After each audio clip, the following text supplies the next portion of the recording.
Forget marble columns and togas for a moment. Imagine instead wooden palisades, flat-topped earthen pyramids, and a city so vast that when Rome was busy bragging about its aqueducts, this place quietly dwarfed medieval London. This isn't Europe. This is North America, and Cahokia was, for a time, the biggest show in town. Spoiler, you've probably never heard of it. You wake up in a city. But which one? Let's do the morning roll call. In Rome, the air smells like dust, sweat, and, well, open sewage. It's crowded, noisy, and bustling before sunrise. Stone tenements lean against one another like drunken friends, and the sound of sandals clapping against cobblestones echoes through narrow streets. You step out your door and immediately trip over a beggar.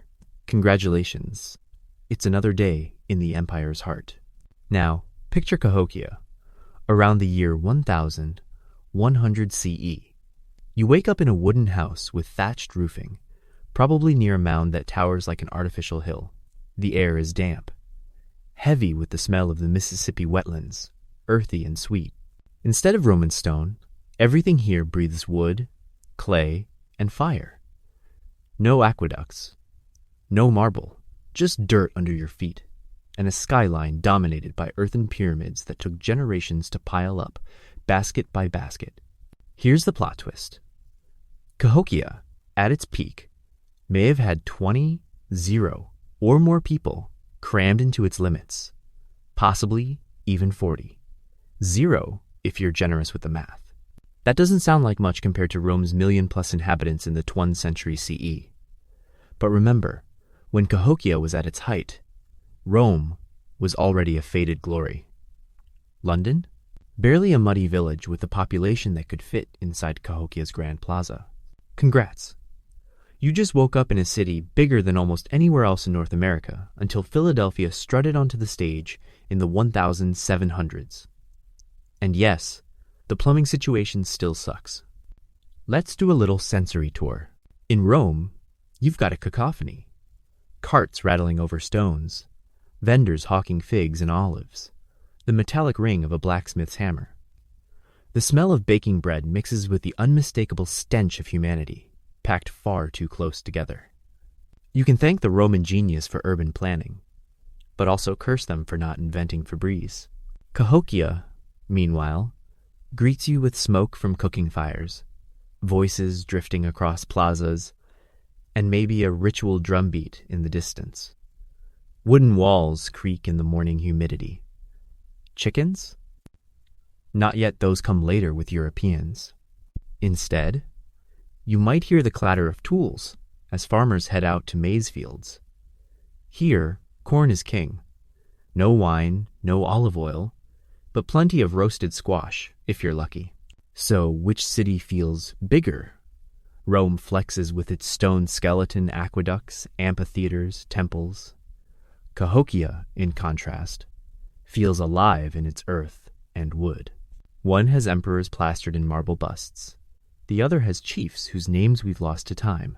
Both, though, carry that same human story. Thousands of people waking up, brushing off the dirt, and thinking, ugh, another day. And this is where the fun begins, comparing two cities that never met, separated by an ocean, but both obsessed with size, control, and the illusion of permanence. Spoiler, neither really gets to keep the crown forever. Let's talk about people, specifically the kind you can't escape when you live in a city. Rome, at its height, was home to somewhere around 1 million residents. That's 1 million sweaty bodies crammed into a relatively small patch of land. Imagine the New York City subway at rush hour, except there are no deodorants, no personal bubbles, and instead of Wi-Fi, you're treated to the endless serenade of donkey carts squeaking along cobblestones. Rome was humanity stacked vertically insulae, apartment buildings up to 7 stories tall, looming over streets barely wide enough for 2 carts to pass. Safety codes? Forget it. Fires and collapses were basically a team sport. Now, Cahokia. Not 1 million people, not even close. At its peak, maybe 20, 0 to 40, 0. depending on how you interpret the archaeology. A mere fraction of Rome, sure, but context is everything. Medieval London in 1100 had, generously, 15, 0. Paris, about 25, 0. Cahokia was punching at European weight class. For a city in the middle of North America, built without wheels, horses, or stone quarries, that's kind of insane. And density is a different beast here. Cahokia wasn't made of towering apartment blocks. People lived in wooden houses, packed into neighborhoods around plazas and mounds. It was busy, yes, but not the lung-suffocating crush of Rome. You'd still hear your neighbor arguing, still smell the smoke from someone else's cooking fire drifting into your own hut, but you could at least stretch your arms without hitting someone's nose. Luxury. The flip side? Cahokia's population boom-stressed the environment to the breaking point. Forests were stripped bare for building materials and firewood. The soil around the city grew tired from endless maize farming, waterways clogged with waste. When thousands of people settle down in one spot without modern sanitation, let's just say nature eventually starts sending eviction notices. Spoiler, it doesn't end well. Meanwhile, Rome had already perfected the art of ignoring its own disasters. Too many people? Build another aqueduct. Too much waste? Just toss it in the Tiber and call it a day. Rome's population problems weren't solved.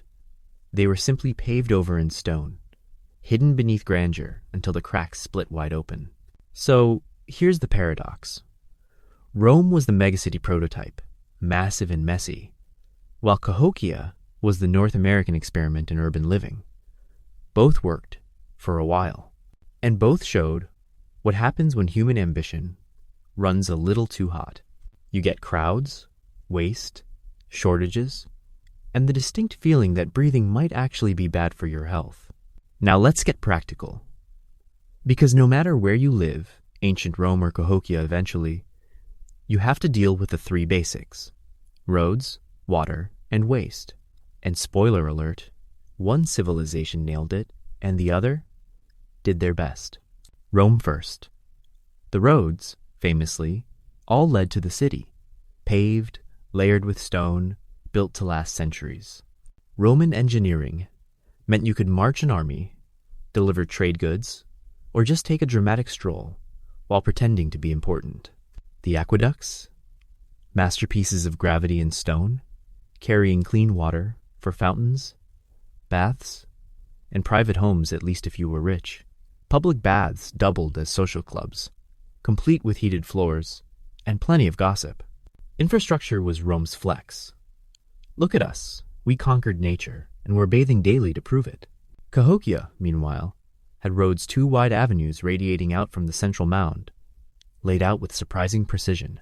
No stone paving, but carefully packed earth paths that structured the city into districts.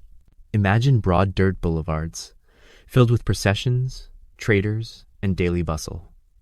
The city also managed water with ditches, ponds, and wooden structures. It wasn't marble aqueducts, but it worked well enough, until it didn't. Heavy rains could turn those ditches into swamps, and waste disposal was, shall we say, casual. Archaeologists have found evidence of water contamination, the kind that leads to dysentery, parasites, and that one neighbor who won't stop complaining about stomach cramps. So, the comparison feels lopsided, right? Rome had concrete, arches, and aqueducts. Cahokia had wood, earth, and a lot of improvisation. But here's the twist. Cahokia's layout, the grid, the central plazas, the monumental mounds shows urban planning on par with the best of the medieval world. It wasn't chaos. It was intentional, ceremonial, symbolic. The infrastructure wasn't about comfort. It was about meaning. Rome's aqueducts said, "We are practical, civilized, and hygienic." Cahokia's mounds said, "We are powerful, connected to the cosmos, and also, yes, really good at moving dirt." Both statements, in their own way, kept their societies glued together. Until, of course, the toilets backed up, the aqueducts crumbled, and the mosquitoes moved in. Power always looks glamorous from the outside. Palaces, ceremonies, shiny objects. But let's peek behind the curtain. In Rome, politics was basically theater. You had emperors strutting around in purple, senators arguing in marble halls, and endless statues reminding you who was in charge. But the real story? Backstabbing, bribes, and assassinations. Rome invented the concept of, yes, he's in charge, but let's poison him anyway. One day you're sipping wine in your villa, the next you're mysteriously falling down the stairs with a dagger in your back. Democracy, this was not. Now swing over to Cahokia. There was no emperor in a toga, no senate full of grumpy old men. But make no mistake, someone was running the show. Archaeologists call it a chiefdom. Not quite a kingdom, not quite a democracy, but something in between. Power was concentrated in the hands of elites who lived near the Grand Plaza and the biggest mound, Monk's Mound, an earthen platform the size of a football field. Imagine hauling dirt for years, just so one guy can build his fancy house on top. Leadership was as much about symbolism as actual governing. If your chief lived on a literal mountain of earth, you got the message. He was closer to the gods, and you were closer to more dirt. So who had it worse? In Rome, you had politics as blood sport. The emperor might provide bread and circuses, but loyalty was a fragile thing. In Cahokia, you had politics as theater leaders orchestrating massive rituals, feasts, and ceremonies to keep everyone on board. No written laws, no marble records, just oral traditions and social pressure. And here's the punchline. Both systems depended on illusion. Rome's illusion was stability. The empire will last forever. Cahokia's illusion was cosmic order. We build mounds, and the universe stays balanced. Spoiler. Both illusions cracked. Rome eventually fell to political rot and invaders. Cahokia unraveled from environmental strain and social collapse. Turns out, humans are great at building monuments, not so great at sustainability. So yes, Rome had emperors who demanded statues, and Cahokia had chiefs who demanded you carry baskets of dirt until your back broke. Different methods, same result. A lot of tired people wondering if they could just move somewhere quieter. Let's get spiritual. Because no ancient city was complete without a set of cosmic rules, gods with strange demands, and rituals that made the neighbors uncomfortable. Rome, of course, had a pantheon. Jupiter, Mars, Venus gods who were basically humans with superpowers and worse tempers. Religion was public business. Temples everywhere, sacrifices in the forum, augurs reading the future in bird guts. If you wanted divine approval, you just killed a bull, sprinkled some incense, and hoped Jupiter wasn't too busy ruining someone else's day. Religion was civic glue, tying the empire together with shared rituals and a healthy fear of divine punishment. Cahokia's religion? Harder to pin down, but just as central. Archaeologists have pieced together clues. Mound alignments with the sun, wood-henge circles marking solstices, and burials suggesting a fascination with the afterlife. The rulers at Cahokia weren't just politicians. They were spiritual leaders, staging elaborate ceremonies on the mounds. Feasts, dances, and yes, sometimes sacrifices. Evidence suggests that high-status burials included retainers, people who didn't exactly volunteer to follow their leaders into the afterlife. Imagine being told, "Congrats, the chief died. You're going with him." Not the best job perk. Both Rome and Cahokia used religion as social control. Rome's gods demanded loyalty to the state. Cahokia's rituals tied the people to cycles of nature and the authority of their leaders. Religion wasn't private belief. It was public performance, constant and inescapable. And the awkward part? The sacrifices. Rome sacrificed animals regularly, filling temples with the smell of blood and roasted meat. Cahokia may have sacrificed people, turning ceremonies into something darker. For both cities, faith was about spectacle, loud, bloody, communal events that made sure you remembered your place in the cosmic order. So which religion would you prefer? Rome's where you bribe the gods with cows and wine? or Cahokias where you might literally end up as part of the ritual. Neither seems like a win, but both show the same truth. Cities need stories bigger than themselves to survive. When bread and corn aren't enough, you turn to the gods. Cities don't grow without calories. Lots of them. And here's where Roman Cahokia took very different approaches to keeping people alive. In Rome, the diet was wheat, and, surprise, more wheat. Bread was the staple. Cheap loaves fed the masses, and when the grain supply faltered, emperors panicked. That's where the famous "bread and circuses" slogan came from. Keep people full and entertained. And maybe they won't riot. Grain shipments came from as far as Egypt and North Africa. Imagine the logistics. Fleets of ships hauling wheat across the Mediterranean, unloading at Rome's massive port of Ostia, then carting sacks into the city. If any step failed, famine, pirates, politics, the population starved. No pressure. Cahokia's menu looked very different. The star of the show was maize corn, domesticated and cultivated in endless fields around the city. Supplement that with beans, squash, nuts, fish, and game, and you've got a diet that was balanced until it wasn't. Maize was a miracle crop, but it had a dark side. Heavy reliance on it meant nutritional deficiencies. Too much corn, not enough variety, and suddenly you've got bone problems, stunted growth, and the kind of stomach aches that no amount of roasted squash will fix. Congratulations, you're full, but still malnourished. Now let's talk feasts. Rome loved them banquets where elites gorged on exotic foods, from oysters to flamingo tongues. Yes, that was a thing. Ordinary Romans? They stuck to porridge, bread, and the occasional cheap cut of meat. Cahokia also knew how to throw a feast, but the style was different. Massive communal events with corned beer, smoked meats, and ritual sharing. Food wasn't just survival. It was social glue, binding neighborhoods together in cycles of planting, harvest, and celebration. Of course, both cities also had a dark side: food inequality. In Rome, the rich ate luxuries, while the poor scraped by on crusts. In Cahokia, elites near the central mound likely had first pick of resources, while farmers at the margins carried the burden of feeding everyone. Sound familiar? Turns out, no matter where you go in history, someone always gets the good seat at the table. So, food kept the cities running but also kept them vulnerable. Rome could be toppled by a grain shortage. Cahokia could be weakened by soil exhaustion and famine. Both learned the same cruel lesson. No matter how impressive your temples or mounds, you can't eat prestige. Okay, so you're fed. Now what? Let's step into an ordinary day in each city.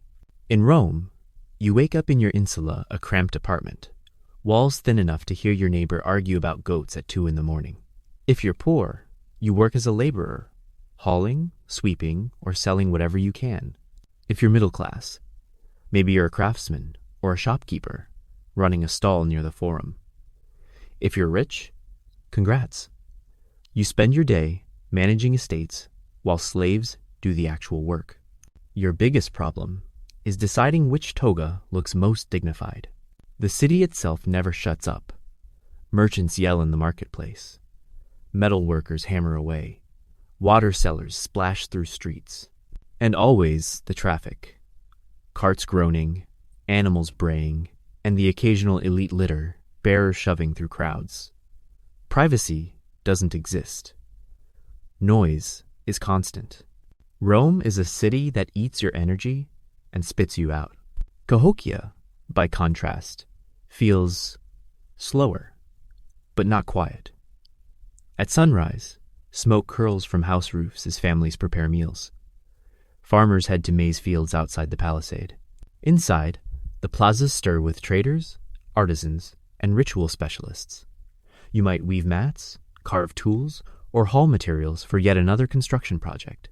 On certain days, you join massive gatherings for ceremonies, dancing, feasting, chanting.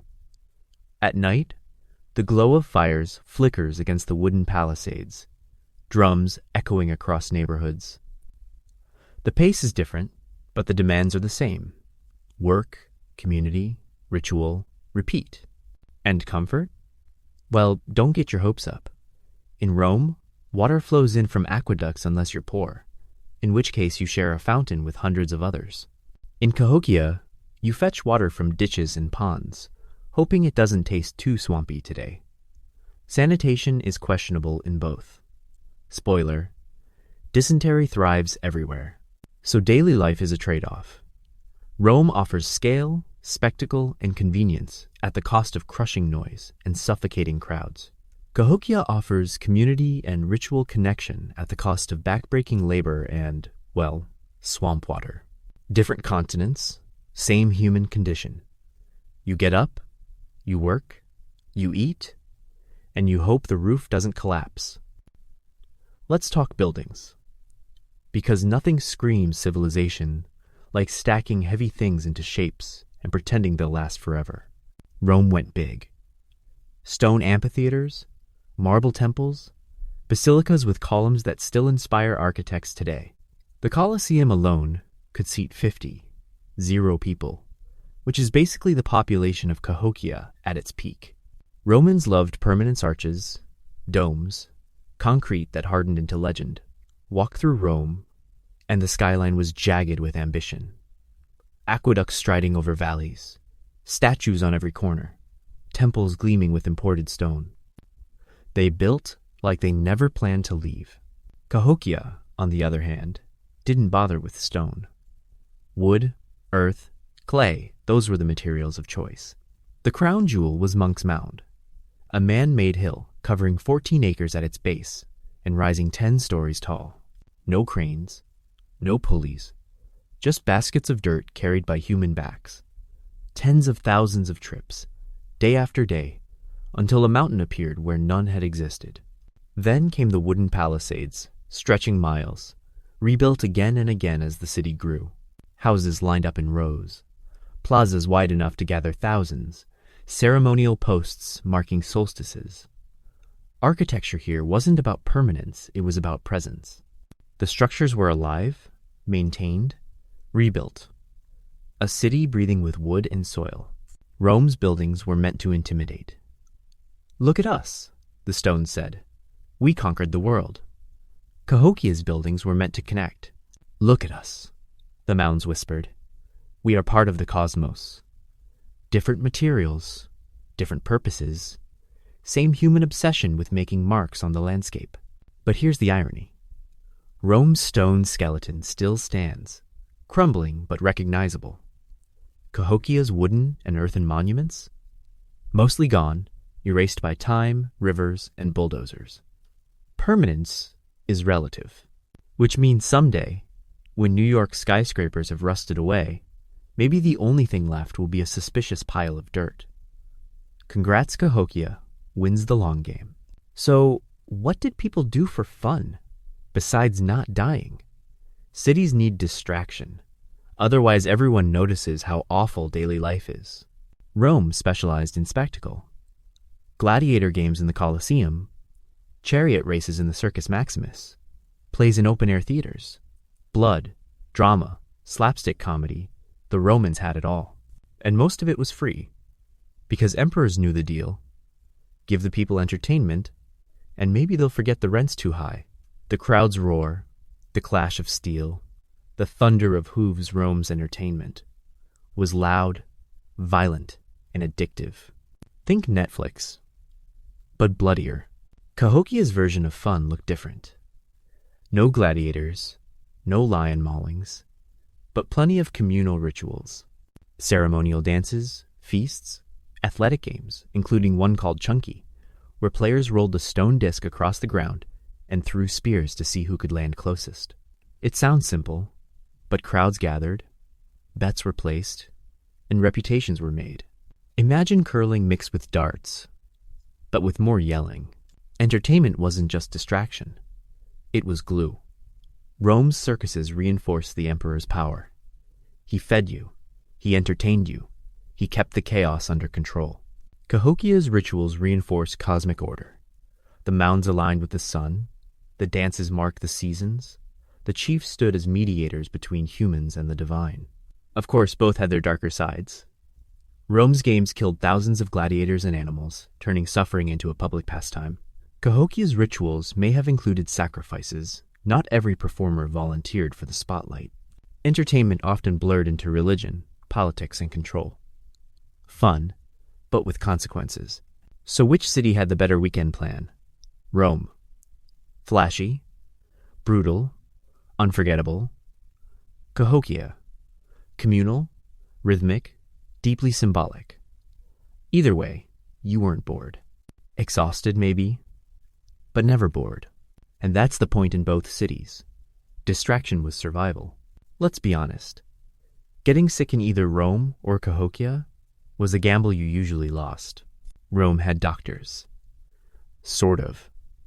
The kind who believed your body was controlled by four humors: blood, phlegm, black bile, and yellow bile. Feeling ill? Clearly, your bile to phlegm ratio was off. The solution? Bleeding, purging, or being fed herbs that probably did nothing. Doctors in Rome could be brilliant, or they could be glorified butchers, sometimes both. Surgery existed, they could set broken bones, remove cataracts, and stitch wounds. But pain relief? Forget it. No anesthesia, just wine, prayers, and lots of screaming. Congratulations, you survived the surgery but died of infection. Cahokia didn't have written medical texts or formal hospitals, but that doesn't mean they were clueless.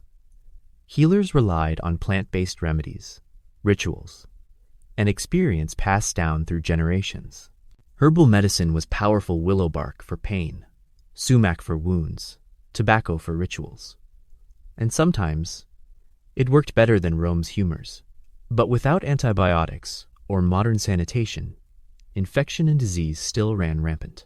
Add in crowded living conditions, contaminated water, and mosquitoes that carried who knows what, and illness spread fast. Both societies also linked health to the supernatural. In Rome, you prayed to Asclepius, god of healing. In Cahokia, you participated in ceremonies, seeking balance with the cosmos. If medicine didn't work, you called in the divine because clearly someone had cursed you. And here's the kicker. Life expectancy in both cities wasn't great. In Rome, the average hovered around 25-30 years, dragged down by infant mortality. Cahokia's numbers weren't much better. Most people lived short, hard lives, punctuated by illness, malnutrition, and the occasional accident with a farming tool. Health was less about thriving and more about surviving just long enough to pass on your genes. So yes, Rome had doctors with scalpels, Cahokia had healers with herbs, and both had patients who mostly hoped for a miracle. Spoiler, the miracle rarely showed up. Cities attract enemies, and if you want to stay big, you need walls, weapons, and people willing to fight. Rome excelled at this. The legions were professional killing machines, disciplined, trained, and terrifyingly efficient. They built forts, roads, and siege engines, marching across continents to expand the empire. The Roman army wasn't just defense, it was offense, the sharp edge of imperial ambition. Rome itself was ringed with walls, but the empire's true defense was distance conquering so much land that invaders had to fight their way through layers of provinces before reaching the capital. Cahokia played defense differently. The city was surrounded by a massive wooden palisade, a wall of logs, 4 miles long, punctuated with watchtowers. It wasn't just for show. Archaeological evidence suggests Cahokia faced real threats, perhaps from rival groups or internal conflict. The palisade was rebuilt multiple times, a sign that warfare or unrest wasn't occasional. It was a recurring headache. Warriors here wielded bows, spears, and clubs. No steel swords, no cavalry, no siege towers. Just determination, numbers, and wood sharpened into walls. The psychology of defense also differed. Rome projected power outward. Don't even think about attacking us, we'll burn your city first. Cahokia projected strength inward. This is our sacred center outsiders. Stay out. One relied on conquest, the other on ritual authority and guarded borders. Of course, both strategies had cracks. Rome's legions eventually overstretched, drained by endless wars and rebellions. Cahokia's walls couldn't stop environmental decline or internal strife. In the end, no wall, no army, no legion could protect a city forever. Time and pressure always win. So which city would you rather defend? Rome, where you march endlessly for an emperor who might not remember your name?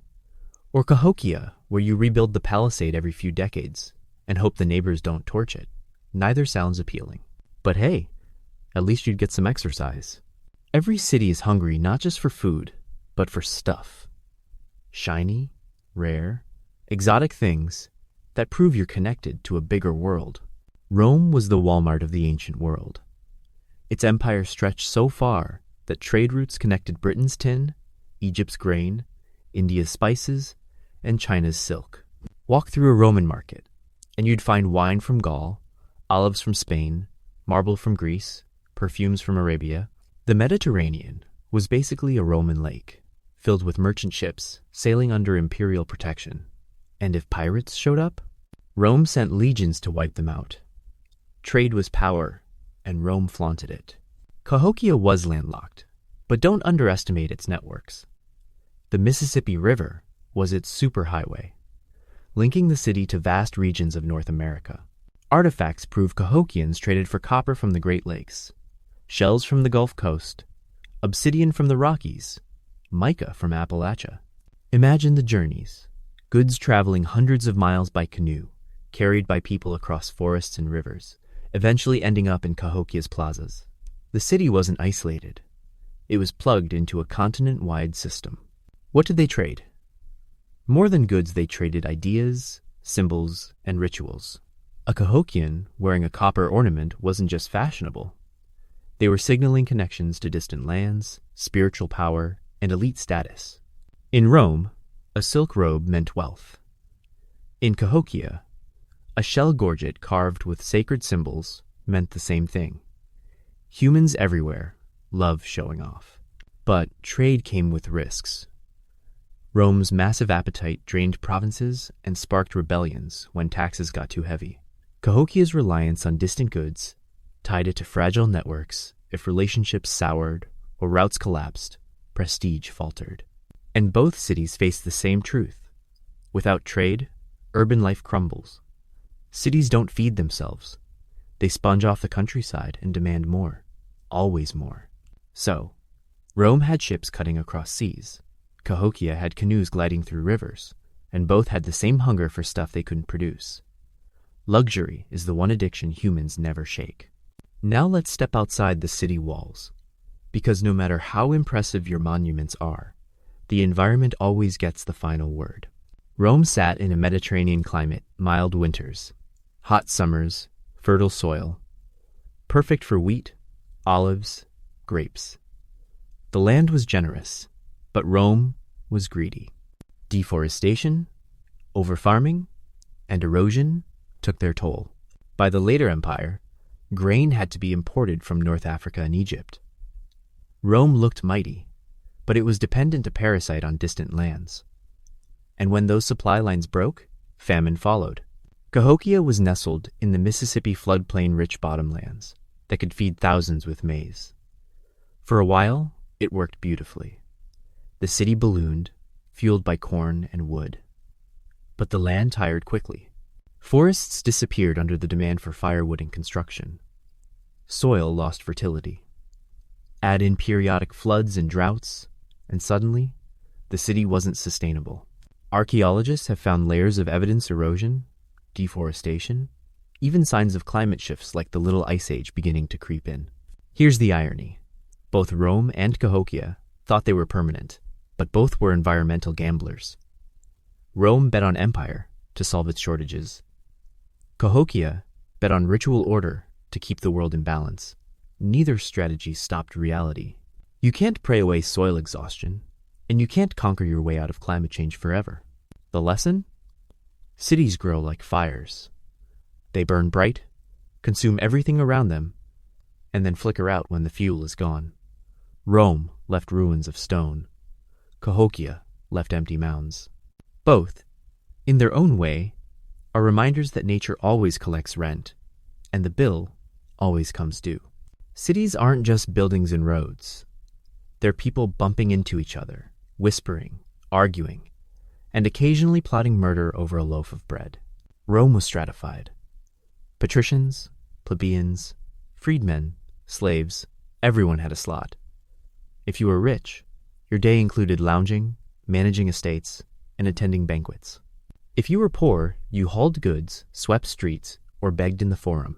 Everyone lived cheek by jowl, yet the social divide was obvious in who could afford better housing, cleaner water, and more comfortable shoes. Privacy was a fantasy. Noise, smells, and endless crowds were unavoidable. Rome was a city that taught patience whether you liked it or not. Cahokia had social layers too, just less formalized. Elites lived near Monk's Mound, enjoying the best views, control over ceremonies, and probably access to surplus maize. Ordinary people lived in neighborhoods around plazas and fields, contributing labor for construction, farming, and ritual preparation. Social hierarchy wasn't enforced with laws and statues, but through ritual, work obligations, and visible status symbols. Your position in society determined which ceremonies you participated in, where you lived, and sometimes even how you ate. Both cities had gossip, conflict, and occasional rebellion. Rome's streets were full of whispers who's allied with whom, which senator might be bribing the baker. Cahokia's plazas buzzed with chatter during rituals, feasts, and daily labor. Human nature didn't change. Status mattered, intrigue thrived, and everyone secretly wished they had better shoes. So the takeaway? Urban life is messy. Rome taught you to cope with strangers on every corner. Cahokia taught you to cooperate with neighbors you might never trust.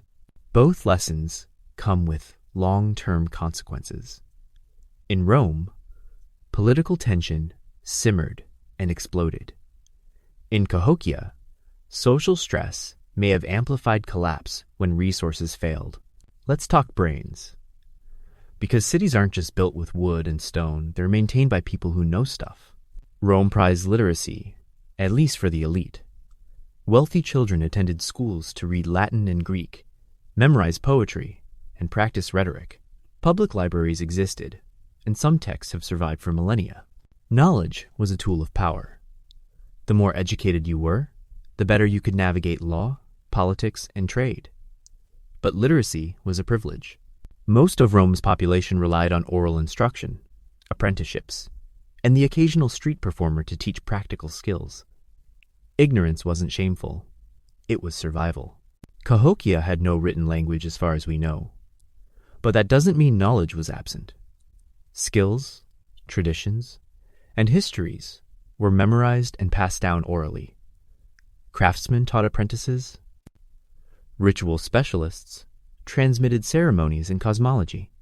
Leaders maintained genealogies and stories that justified authority. The city itself was a teaching tool. The mounds, plazas, and woodhen structures encoded astronomical, social, and religious knowledge. Walking through Cahokia was like moving through a living textbook, if you could interpret it correctly. Both civilizations had practical and symbolic education. Rome emphasized individual skill, literacy, and preparation for public life. Cahokia emphasized collective memory, ritual knowledge, and spatial awareness. In both cases, failure to learn your role could be fatal socially, spiritually, or physically. So yes, Rome had scrolls, teachers, and libraries. Cahokia had memory, experience, and monumental architecture as instruction. Different methods, same goal, keeping society running. And both remind us that knowledge is power even when it comes wrapped in ritual or political spin. Let's talk movement, how people, goods, and ideas got around. Because a city doesn't just exist. It circulates, like blood through arteries. Rome was obsessed with roads. Stone-paved, meticulously engineered, stretching thousands of miles. The phrase, "all roads lead to Rome," isn't just a metaphor, it's literal. These roads carried armies, merchants, couriers, and occasional runaway slaves. Carts clattered over stones, horses kicked up dust. Travelers cursed, merchants haggled, and everyone silently prayed their wheel didn't fall off. Oh, and don't forget the bridges, the aqueduct crossings, the tunnels through hills the Romans built at all, so you could get from point A to point B without walking straight into a river. Luxury, if you could afford a cart. Survival, if you were on foot. Cahokia had a different rhythm. No wheeled carts, no draft animals. The city relied on foot traffic and the Mississippi River as a superhighway. Goods moved by canoe along waterways or on human backs along dirt avenues. Imagine hauling baskets of maize, copper, or shells across uneven terrain, sweating while neighbors cheerfully haul even more baskets beside you. Progress was slow, methodical, and exhausting. But Cahokians didn't need Rome-style roads the city's layout, with wide avenues radiating from central plazas, guided movement naturally. Distance also shaped experience. In Rome, a traveler might cross provinces in weeks or months, but you were never far from the infrastructure of empire. Inns, stables, and markets marked the way. Cahokia's trade was slower, local, and deeply tied to nature. Rivers flooded. Trails eroded. Canoes sank. You had to respect the environment, or risk losing everything. So here's the irony. Rome's roads were marvels of engineering, but clogged with traffic, dust, and noise. Cahokia's pathways were simple dirt and river routes, yet integrated perfectly with the city's ceremonial, social, and economic life. One is flashy, precise, and permanent. The other is humble, adaptive, and alive. And, of course, both systems shaped society. In Rome, infrastructure reinforced empire movement was control. In Cahokia, movement reinforced ritual, walking the avenues, approaching the mounds, participating in ceremonies. In both cases, travel wasn't just functional, it was symbolic. Every step you took told you where you stood in the city's hierarchy. So, cities need distraction. Otherwise, people notice how hard life really is. Let's see how Rome and Cahokia handled this. Rome, naturally, went for over-the-top spectacle. Gladiator fights, chariot races, theatrical performances. Public entertainment was a combination of blood, drama, and excessive flair. Imagine tens of thousands of spectators crammed into amphitheaters or the Circus Maximus, cheering for someone to die or someone else to win a race. Noise, dust, and occasional vomit included. Emperors used these spectacles strategically. Keep people entertained, keep people distracted, and maybe no one notices the rent is due or the taxes have doubled. The philosophy was simple. If they're screaming at the spectacle, they won't scream at the Senate. It worked until it didn't. Cahokia's leisure looked less lethal, but no less important. Rituals, dances, feasts, and games punctuated life. One favorite was chunky, where people rolled stone discs and hurled spears to see who came closest. It sounds quaint, but the stakes were social reputation, prestige, and possibly political influence were on the line. Festivals around the mounds and plazas weren't just fun. They reinforced social bonds, displayed status, and ensured participation in collective ceremonies. No blood sport for the masses, but plenty of human energy, sweat, and occasional embarrassment. Both civilizations integrated leisure into hierarchy. Rome's circuses reinforced imperial power. We feed you, entertain you, and keep you distracted. Cahokia's rituals reinforced social cohesion. We honor the cosmos, respect tradition, and remind everyone who's in charge. In both cases, leisure had purpose. Free time didn't exist. Even fun was duty. And here's the irony. In Rome, you might leave a show exhilarated or horrified, dust-covered, and hoarse from cheering. In Cahokia, You left sweaty, sunburned, and maybe dizzy from dancing, but spiritually nourished. One dazzled with spectacle, the other connected with ritual. Both kept the population occupied. Both kept the city alive.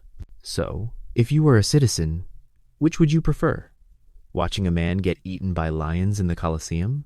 Or dodging a flying stone disc while trying not to trip during a ceremonial game? Neither sounds ideal, but both define daily life in ways modern observers rarely consider. And the takeaway is simple.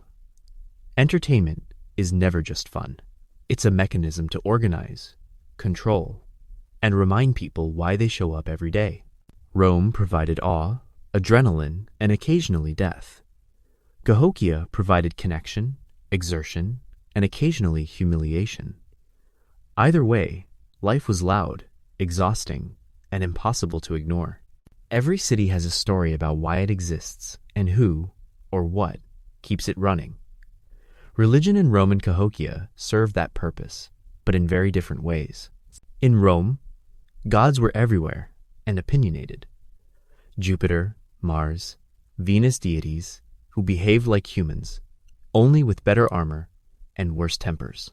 Public rituals filled temples, forums, and streets. Sacrifices of animals were common. Bulls, sheep, and the occasional unlucky chicken met their end for divine approval. Religion was civic, a binding force. Follow the rituals, respect the gods, and maybe the empire won't collapse on your head. It was ceremonial, performative, and occasionally terrifying. The moral: mess with the gods, and they will ruin your day, and probably your life. Cahokia's religious life revolved around the mounds, plazas, and woodhenges. Structures aligned with solstices and celestial events, indicating a sophisticated understanding of astronomy. Rituals connected people to the cosmos and reinforced social hierarchy. The elite orchestrated ceremonies that could involve feasting, dancing, or sacrifices, sometimes human. If you were a participant, success meant spiritual favor. Failure meant social shame, or worse. The city itself was a living cosmogram, a model of the universe expressed in architecture, movement, and ritual.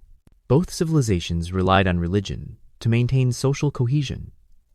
In Rome, the gods reinforced the emperor's power. Participate in public rituals, and you reaffirm your place in the empire.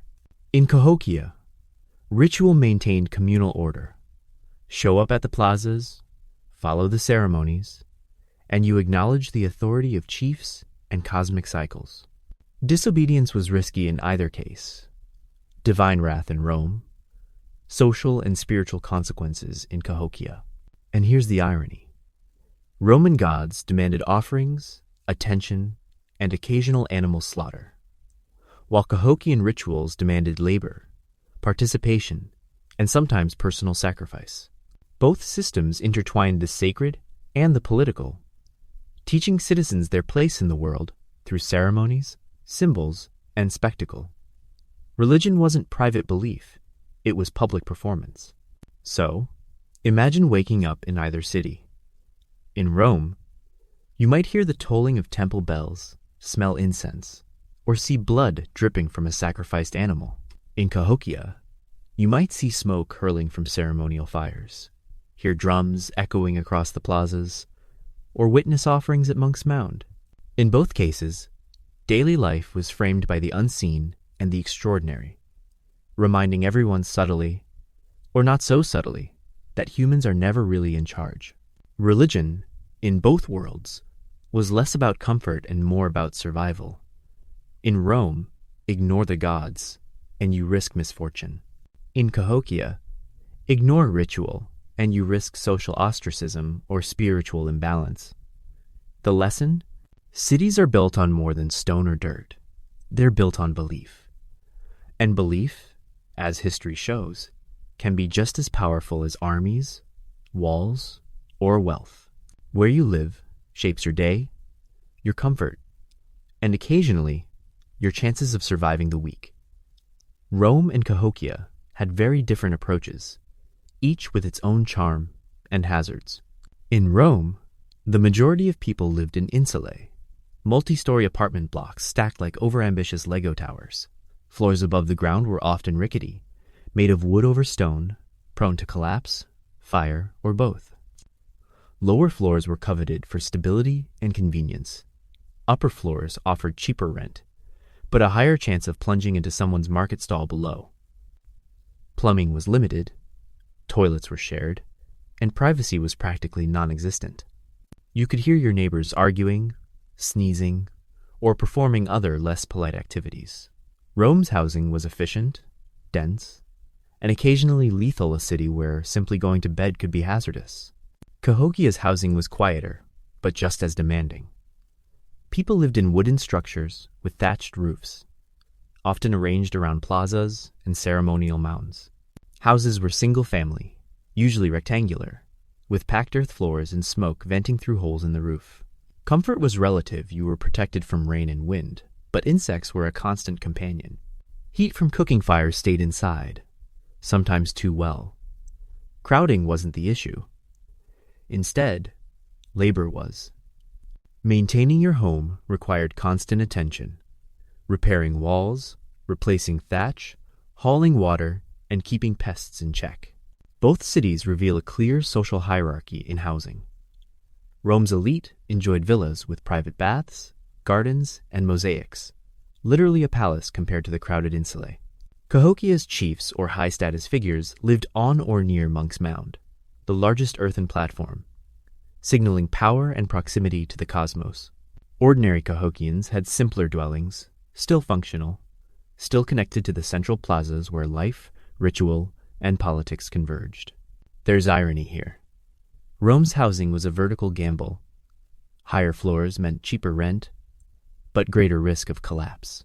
Cahokia's housing was horizontal but labor-intensive, a trade-off between comfort and survival. One city taught fear of falling. The other taught respect for work and environment. Another key point: sanitation. In Rome, some insulae had latrines, but most relied on communal toilets or buckets. Waste flowed into streets or drains, creating a distinct aroma and plenty of disease vectors. Cahokia relied on natural drainage, pits, and separation from living areas. It wasn't pristine by modern standards, but it avoided the same level of public stench. In both cities, cleanliness was aspirational, not guaranteed. So, you wake up in either city.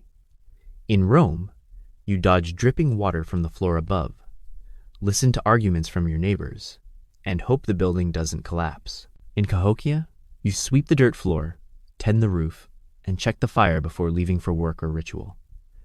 Neither scenario is luxurious. Both reveal the human struggle. No matter where you live, daily life is shaped by what you can control and what you can't. Housing isn't just shelter. It's status, survival, and social messaging. In Rome, the taller your apartment, the less money you had. In Cahokia, the closer your home to the mounds, the more prestige you enjoyed. And in both cases, the city itself was the stage. You live in the architecture, and the architecture lives in you. Let's talk about money, or the closest thing each city had to it, because no city survives on corn and bread alone. Rome thrived on coins. Silver, bronze, and gold jingled through the markets, paying artisans, merchants, and occasionally the occasional bribe. A well-placed denarius could secure you food, favors, or political influence if you had the brains and nerve to use it. Markets were crowded, noisy, and competitive. Merchants shouted over each other, hawking bread, fish, wine, or more exotic goods like pepper from India. Coins were not just currency. They were proof of Rome's reach. Every minted piece carried the emperor's face, a tiny reminder of who controlled the economy and your life. Cahokia had no coinage, but trade was just as sophisticated. Rivers served as superhighways. Canoes transported shells from the Gulf, copper from the Great Lakes, and mica from distant Appalachian mountains. On foot, traders carried baskets of maize, pottery, or crafted items along wide avenues radiating from central plazas. Goods weren't just for survival. They were prestige, status symbols, and markers of connection to distant lands. Wearing a shell gorget or copper ornament told everyone that you were part of the elite network, that you had influence, friends, and maybe spiritual favor. Economy in both cities also relied heavily on social systems. Rome's markets functioned because of trust and because you feared the consequences of being caught cheating. Cahokia's trade worked because people relied on reputation and ritual. Breaking agreements wasn't just about losing goods. It was about undermining the cosmic order and social hierarchy. Commerce was political, spiritual, and practical at the same time. And here's the irony. Rome's coins were portable, standardized, and uniform, but they required a centralized empire and complex bureaucracy. Cahokia's trade relied on human effort, rivers, and relationships, but could stretch hundreds of miles across the continent. Rome could pay for armies. Cahokia could pay for loyalty and social cohesion. One worked with money, the other worked with trust. Both systems also reveal vulnerability. Rome's economy could be destabilized by inflation, piracy, or political mismanagement. Cahokia's network could falter if trade routes failed, resources ran low, or social bonds broke. In other words, both cities depended on flow of goods, people, and information to survive. Stop the flow, and the city's heartbeat falters. So imagine yourself as a merchant or trader. In Rome, you count coins, haggle, dodge pickpockets, and hope your emperor doesn't debase the currency. In Cahokia, you paddle your canoe upstream, carry a heavy basket, negotiate with neighbors, and trust that the social fabric holds. Either way, commerce isn't easy. It's survival disguised as everyday life. Trade and economy are more than numbers. They reveal power, status, and connection to the world beyond your doorstep. Rome's coin-jingled authority. Cahokia's river and plaza pathways whispered influence. Both sustained their populations, built their prestige, and reminded everyone who was in control whether an emperor on a throne or a chief atop a mound. Cities thrive only if people follow some kind of rules, or at least fear the consequences of breaking them. Let's see how Rome and Cahokia managed the chaos of thousands of inhabitants. Rome, of course, had laws. Written, codified, carved into tablets, or remembered by officials trained to enforce them. The 12 tables were the foundation, supplemented by centuries of precedent, senatorial decrees, and imperial edicts. Crime was met with a mix of fines, public humiliation, or in extreme cases, execution. Robbery, assault, or political dissent could all earn you a quick trip to the Forum or the Colosseum depending on how dramatic the authorities wanted to be. Enforcement wasn't uniform. Your social status could protect you or seal your fate. Slaves? Forget it. If a patrician caught you stealing, you might be whipped, branded, or sold. The lesson was simple. Know your place, follow the rules, or suffer spectacularly. Cahokia, by contrast, had no written legal code. Law was enforced through custom, ritual, and social pressure. Chiefs and elites maintained order, often through symbolic acts or mediation. Disputes were resolved publicly, perhaps, in the plazas, in view of neighbors, or during ceremonies reinforcing social cohesion while discouraging rebellion. Punishment might involve forced labor, exclusion from communal activities, or, in rare cases, sacrifice. Compliance wasn't just civic, it was spiritual. Break the rules, and you risk defending both social norms and cosmic balance. Both systems depended on hierarchy. In Rome, social class dictated access to justice. In Cahokia, status determined participation and visibility. In both, breaking the unwritten or written rules threatened more than just the offender, it threatened the stability of the entire city. Humans have always been excellent at creating systems designed to remind everyone who holds power. Here's the irony. Rome relied on explicit law and spectacular punishment. Cahokia relied on reputation, ritual, and the collective gaze of the community. One threatened with the sword, the other with shame, social isolation, or cosmic imbalance. Both worked, for a while, to maintain order, and both could collapse spectacularly when the pressures of urban life exceeded their capacity. So imagine living in either city. In Rome, you might peek nervously over your shoulder before crossing a street, wondering if a law applies to you or whether the person next to you is about to be dragged to trial. In Cahokia, you'd watch the ceremonies, follow communal norms, and hope the chief noticed your diligence. In either case, obedience was less about freedom and more about survival. Law and order are the invisible architecture of cities. Rome codified it in stone and bronze. Cahokia embedded it in ritual and reputation. Both systems taught a fundamental lesson. Cities are fragile. They rely on rules written, spoken, or implied to keep chaos at bay. Ignore the rules, and you discover that chaos is surprisingly unforgiving. Every city has crime. It's the uninvited guest who shows up daily and never leaves.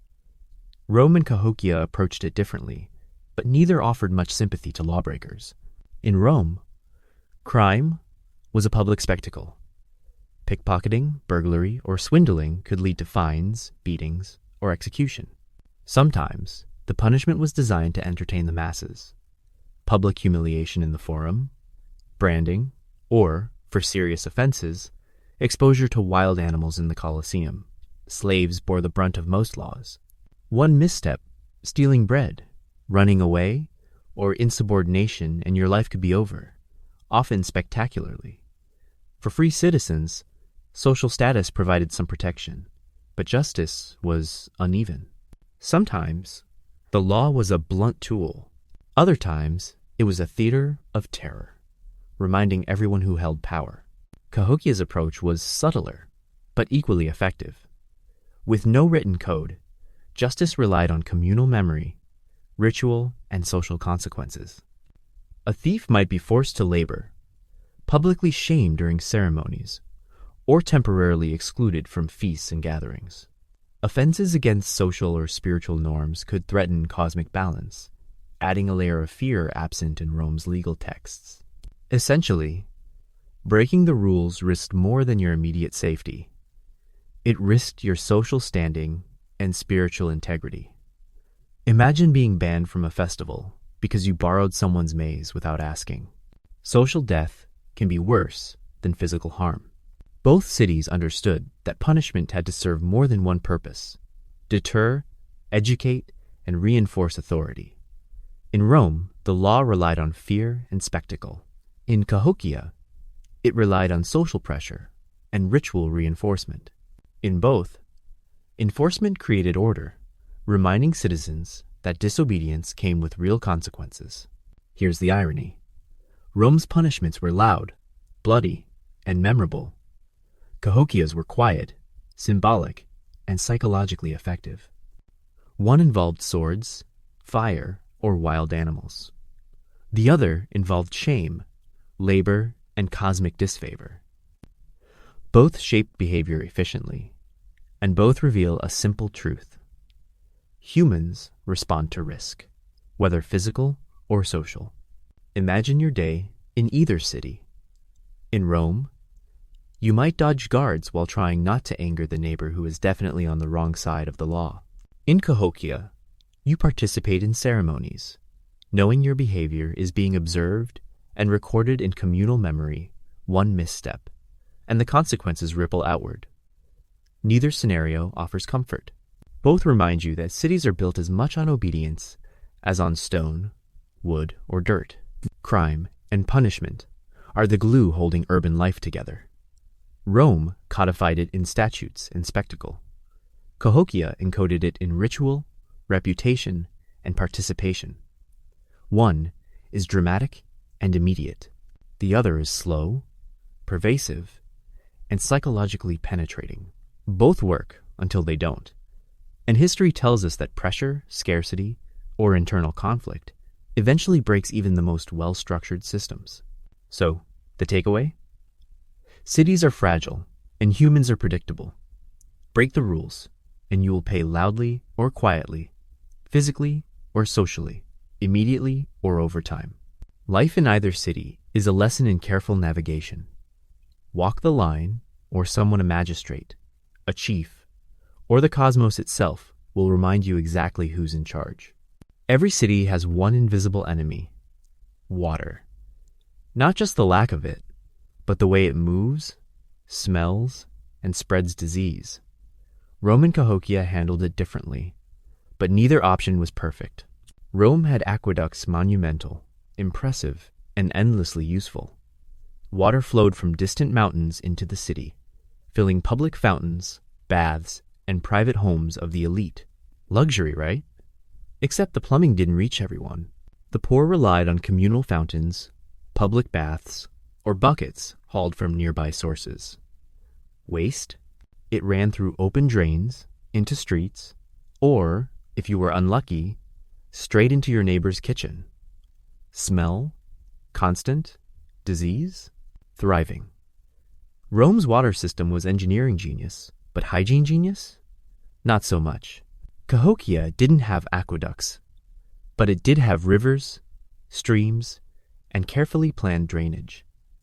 The city was built in a floodplain, which meant water was plentiful but unpredictable.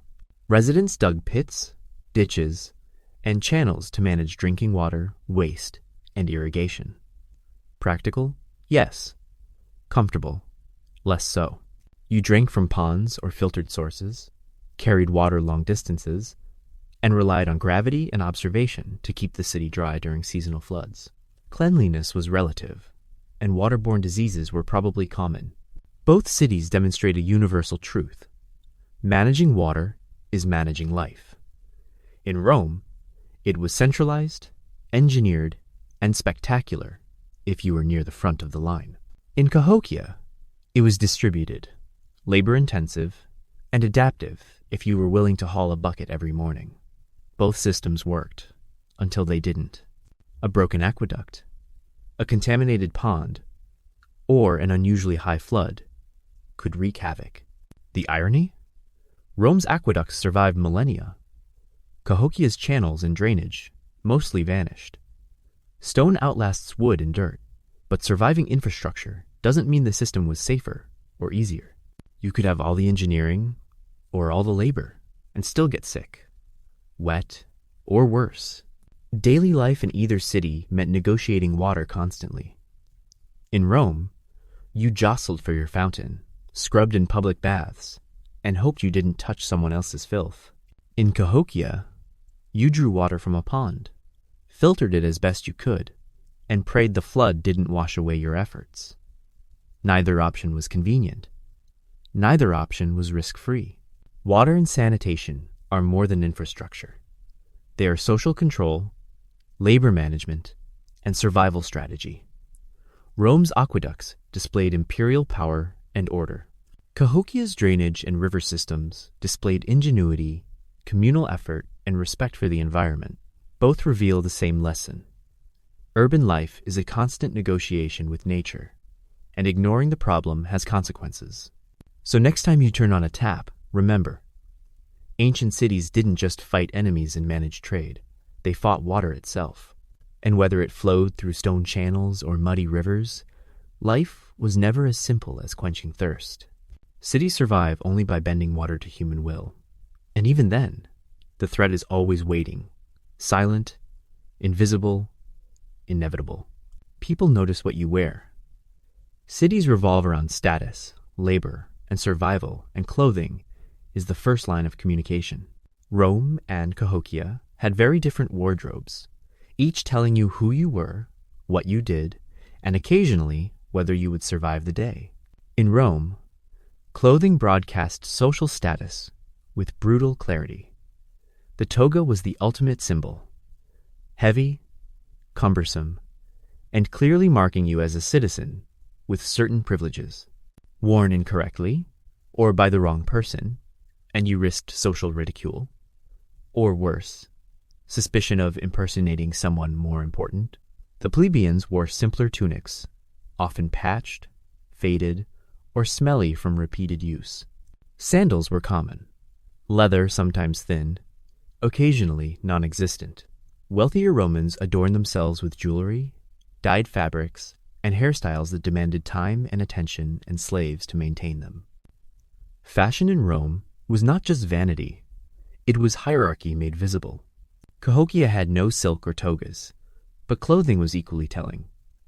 Most people wore garments made from woven plant fibers, deerskin, or other animal hides. Clothing indicated role and status. Ceremonial dresses for elites, practical tunics for workers, decorated with shells, beads, or painted patterns. Warriors might wear specialized adornments for battle or ritual, while craftsmen and farmers kept it simple. Appearance reinforced social hierarchy, but also connected the wearer to cosmology.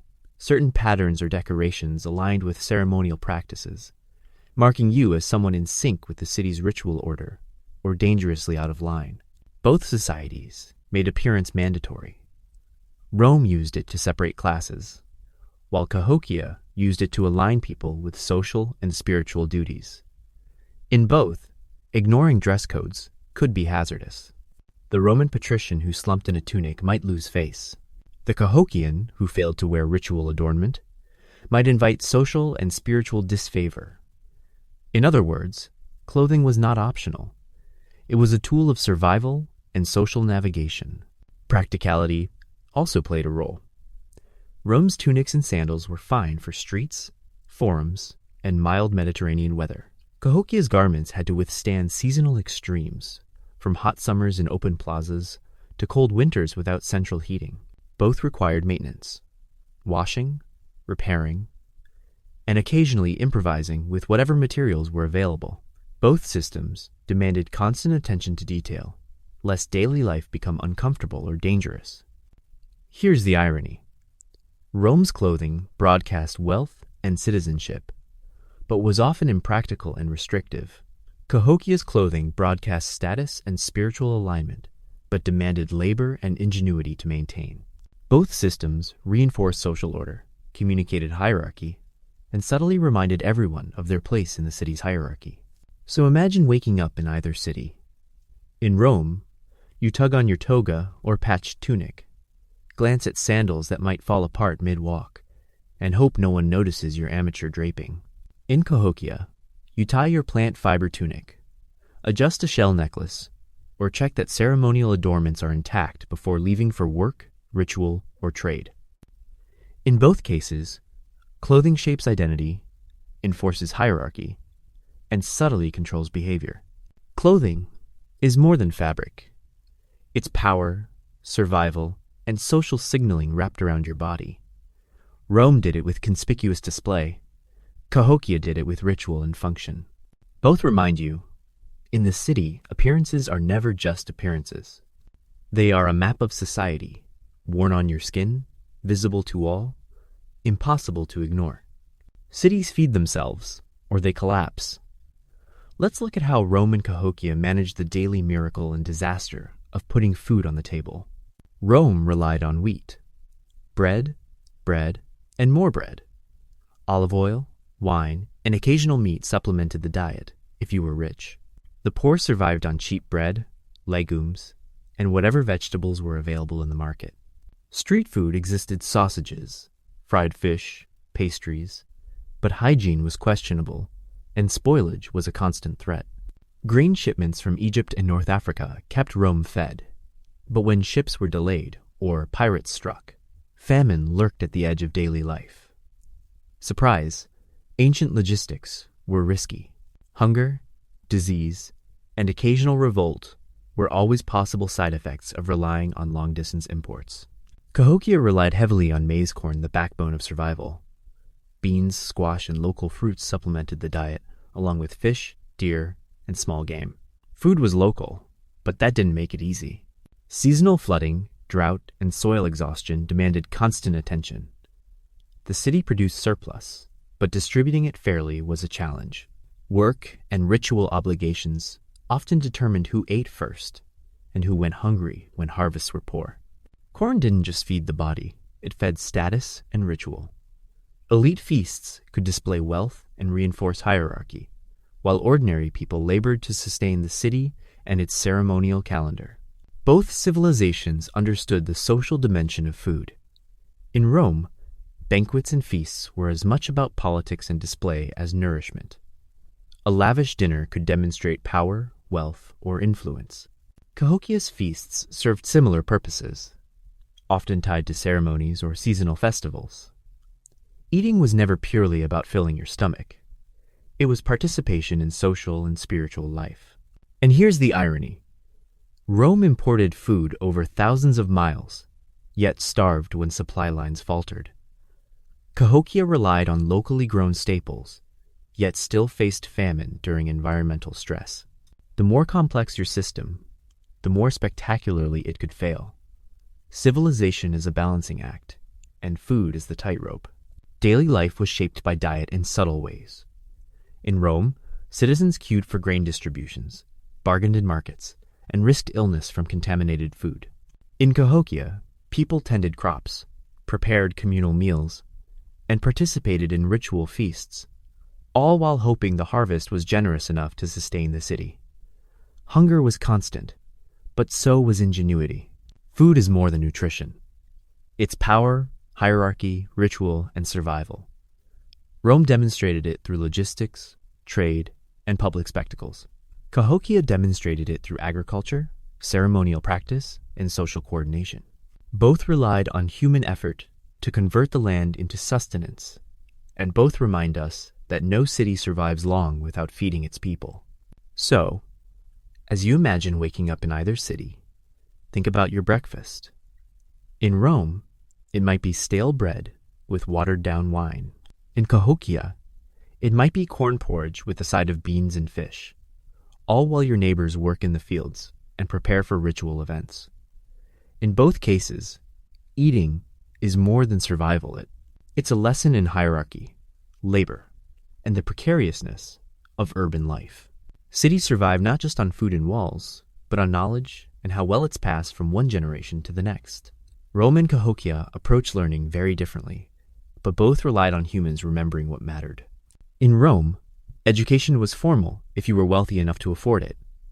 Boys, and occasionally girls, in elite households, learned reading, writing, arithmetic, and rhetoric. Latin and Greek were essential for navigating law, politics, and trade. Tutors, schools, and public lectures offered structured knowledge, but only to those who could pay. For the poor, education was practical. Learning a trade from parents or local masters, memorizing oral traditions, or picking up survival skills on the streets.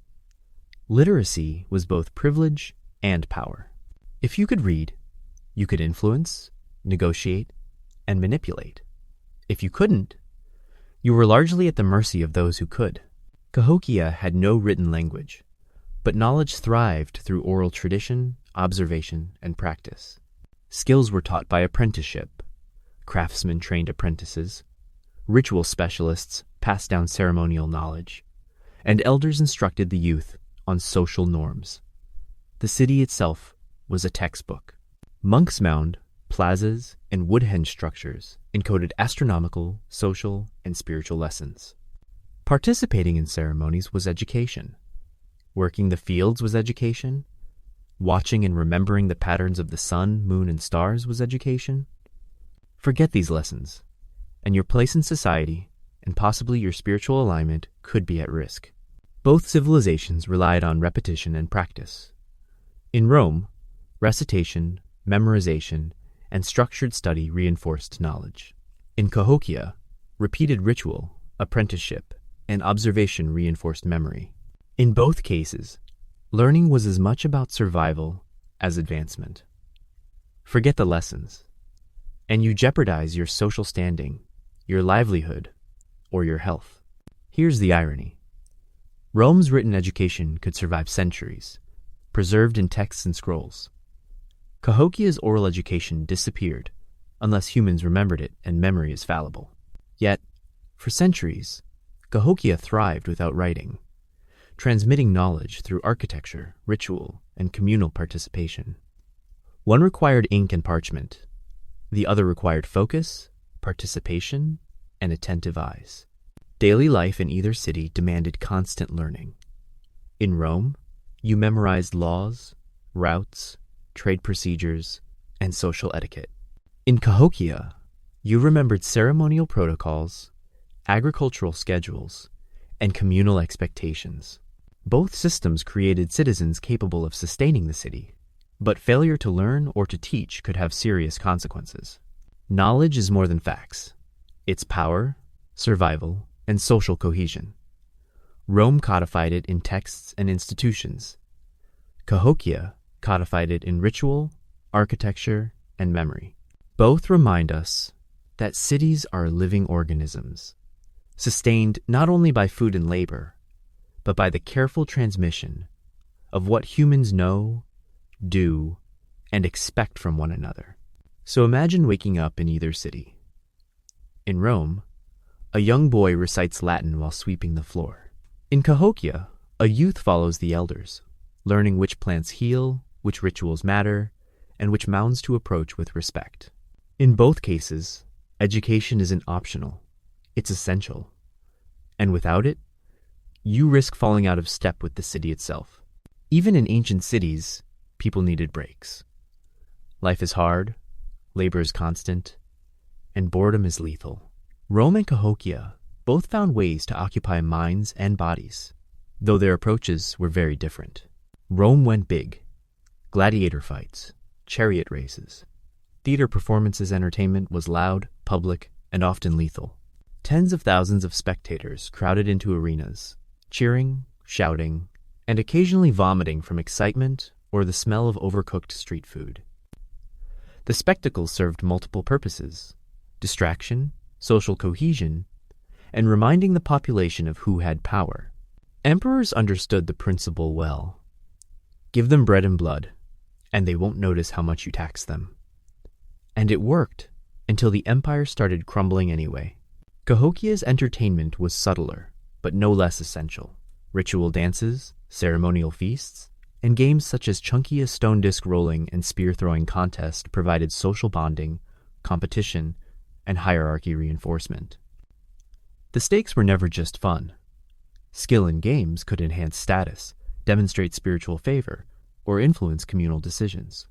Spectacle existed, but it served community, ritual, and education rather than distraction alone. Participation mattered. You were never merely a spectator. You were part of the social and spiritual fabric. Both societies tied leisure to hierarchy and control. Rome's arenas showcased the emperor's power. Cahokia's plazas showcased the chief's authority and ritual expertise. The lessons were similar. Attend, participate, or risk social invisibility. Ignore the games or feasts, and you risked alienation or worse, being remembered as careless or unworthy. Here's the irony. Rome entertained with spectacle and death. Cahokia entertained with ritual and competition. One dazzled and terrified, the other connected and disciplined. Yet in both, leisure wasn't truly optional. It was a social tool, a lesson in participation, and a reminder of how cities structured life. Daily life depended on understanding these rituals. In Rome, you might cheer at the arena while secretly wondering if your apartment floor would collapse. In Cahokia, you might throw a spear at a rolling stone, sweat on the plaza, and hope your efforts please the spirits and your neighbors. Fun, danger, and social order coexisted. Entertainment is more than amusement. It is social control, spiritual reinforcement, and psychological management. Rome codified it with blood, architecture, and imperial edicts. Cahokia codified it with plazas, mounds, and ritualized competition. Both reveal a simple truth. Leisure is never trivial in a city. It is survival, hierarchy, and human energy channeled in structured ways. So next time you imagine ancient life, picture it. Cheering crowds, pounding drums, flying spears, or disciplined rituals. Life in both cities demanded attention, participation, and endurance. Entertainment was never optional. It was a reminder that in urban life, even fun has consequences, and your place in society is always being tested, whether by applause or ritual expectation. Cities are full of people, and people are full of problems, diseases, injuries, and inexplicable aches that no one wants to talk about in polite company. Rome and Cahokia approached health in very different ways, but neither had a cure-all. In Rome, Medicine was a mixture of observation, superstition, and guesswork. Wealthier citizens had access to physicians who studied Greek texts, performed rudimentary surgeries, and prescribed herbal remedies or concoctions that smelled worse than they tasted. Public health measures were limited but impressive. Aqueducts brought water in, sewers carried waste out, at least in theory. Epidemics still occurred, sometimes killing thousands. Hospitals existed, but were few. Survival often depended more on luck than skill. And for the poor or enslaved, good luck with that. If you caught a disease, you prayed, begged, or simply suffered. Rome's medicine was sophisticated, compared to some, but fragile, unequal, and occasionally lethal in its treatments. Cahokia had a different approach. Healers used local herbs, animal products, and spiritual ceremonies to treat ailments. Knowledge passed orally, often guarded by ritual specialists. Illness was understood as a physical, social, and spiritual imbalance. Healing required both practical treatment poultices, massages, dietary adjustments, and participation in rituals to restore harmony. If you ignored either aspect, recovery was uncertain. Access to skilled healers depended on status and proximity. Ordinary laborers might receive basic remedies. Elites could command more complex treatments and ceremonial interventions. Both civilizations understood the interplay between environment and health.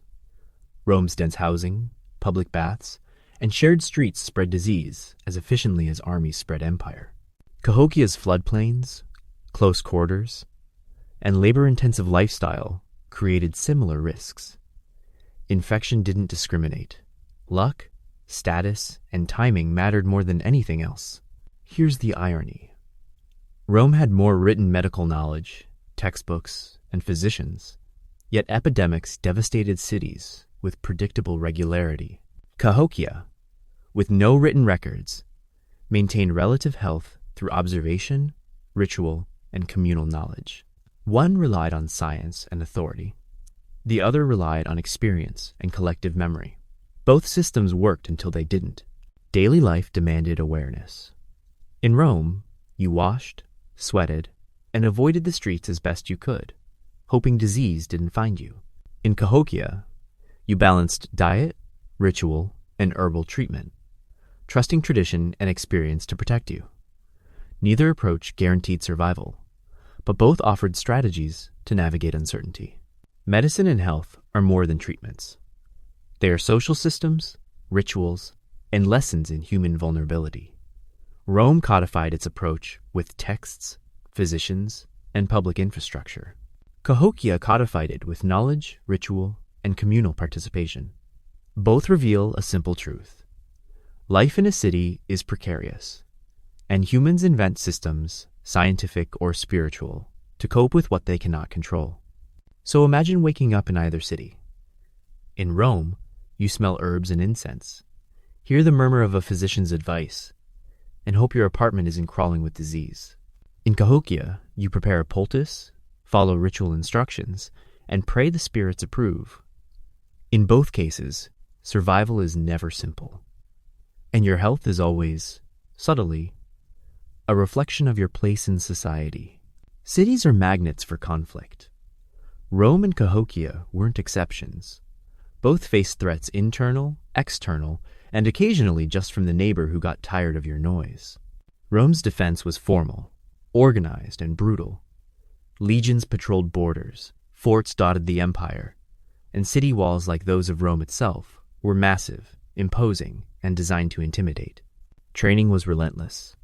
Soldiers marched, drilled, and practiced with real weapons because mistakes were lethal.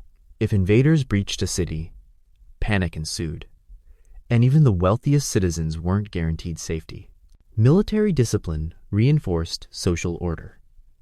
Citizens lived with a constant, if subconscious, awareness that violence was never far away either from enemies or from within. Cahokia's approach was less about professional armies and more about strategic planning, labor, and social coordination. The city's mounds and palisades suggest defensive measures: wooden walls, elevated platforms, and controlled access points. Warriors likely trained for local conflicts and protection of the elite But warfare was interwoven with ritual and social obligations. Defense wasn't just physical, it was symbolic. Demonstrating strength, readiness, and communal unity helped deter conflict and maintain order. Even daily labor could be seen as preparation for survival, building fortifications, and sustaining the city's population. Both civilizations relied on vigilance. Rome's army and walls projected power. But the empire was vast, and threats were constant. Cahokia relied on communal effort and social cohesion, but environmental pressures, internal conflict, and rival groups created vulnerability. In both cases, survival depended on preparation, cooperation, and a bit of luck. Here's the irony. Rome invested in massive, permanent infrastructure and professional armies, yet still fell to repeated invasions and internal unrest. Cahokia invested in labor-intensive fortifications and social cohesion, yet eventually collapsed, likely due to environmental stress, resource depletion, and social strain. In other words, defense can delay disaster, but it cannot prevent all collapse. Daily life in either city carried the shadow of potential conflict. In Rome, you might walk the streets knowing a legion could be nearby, or that riots in the Forum could turn deadly. In Cahokia, you might participate in communal labor, build defenses, or train with weapons, all while maintaining social rituals to ensure spiritual protection. Violence was never abstract. It was woven into the fabric of city life. Warfare and defense are more than battles. They shape infrastructure, labor, social hierarchy, and even daily routines. Rome codified its approach with permanent legions, roads for rapid deployment, and fortified walls. Cahokia codified it with palisades, elevated mounds, and ritualized preparation. Both systems reveal a simple truth. Cities are fragile, and their survival depends on constant vigilance. So, imagine waking up in either city. In Rome, you see soldiers drilling, hear the clatter of armor, and smell the smoke of the forge making weapons. In Cahokia, you watch laborers reinforce walls, see warriors practicing, and sense the communal awareness that everyone's role contributes to survival. In both cases, safety is relative, effort is constant, and collapse is always a possibility. Every city has a lifespan. Walls crumble, roads crack, mounds erode, and the people who once bustled through plazas vanish. Rome and Cahokia eventually faced decline different causes, similar inevitability. Rome's empire fractured under internal pressures, economic strain, and relentless external threats. Soldiers deserted, tax revenue faltered, and political chaos spiraled. Buildings decayed faster than repairs could keep up. The streets that once thrummed with trade and spectacle fell silent. And yet, Rome left an enduring imprint. Laws, architecture, language, and a story that still dominates our imagination. The city's collapse was dramatic, violent, and full of irony. Everything built to last seemed fragile when humans lost control. Cahokia, too, faded. Scholars suggest environmental stress, resource depletion, social tension, and perhaps disease played roles. Mounds eroded, plazas were abandoned, and forests reclaimed the streets once filled with ceremony, trade, and labor. Unlike Rome, Cahokia left fewer written records. Its legacy survives in earthworks, artifacts, and the lessons that archaeologists painstakingly reconstruct. The city's disappearance reminds us that human ingenuity is fragile, and monumental effort cannot guarantee permanence. Both cities show the paradox of urban life. Immense achievement exists alongside extreme vulnerability. Rome and Cahokia built impressive infrastructures, social systems, and cultural practices, yet both fell victim to forces larger than any one person could control. Disease, environmental change, political instability, and human error all conspired.